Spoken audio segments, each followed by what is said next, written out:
I use data in a lot of different ways. I like to study bowlers. I like to study what their trends are. So going through what they do when they're under pressure, what slower balls they bowl, do they take pace off, do they go shorter, do they go fuller, and also on ground dimensions. I could go to the analyst and say, have you had a look at the data, what do you think about this? And sometimes it's a matter of opinion, other times it can be, well, the facts are there, this is where we look to get them out. Yeah, preparing for each opposition is paramount to give yourself the best chance. As a team, we don't like sort of big classroom meetings. That's something that I don't think sits naturally sort of for cricketers. We feel more comfortable outside and around the nets. Set up scenarios in the nets. Imagine you're bowling to Andre Russell or Kieran Pollard. This is the situation in the game. Sort of set scenarios up for, say, imagine we're preparing to play the West Indies.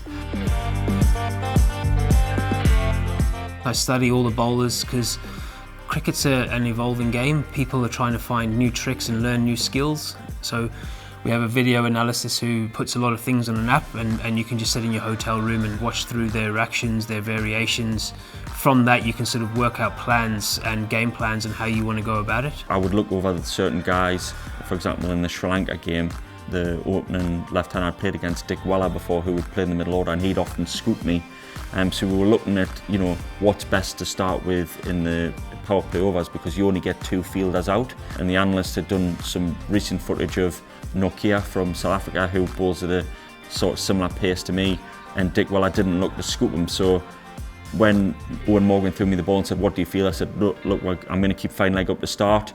If he starts scooping me, then I can move him back.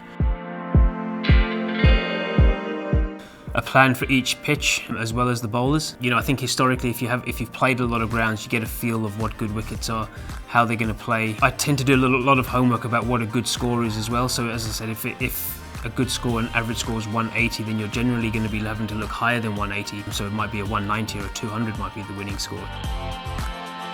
And I find that when I use all that information and I do it in a timely fashion leading up to a tournament or a series, that I feel I'm very prepared, so when the pressure's on, I can just let my instincts take over.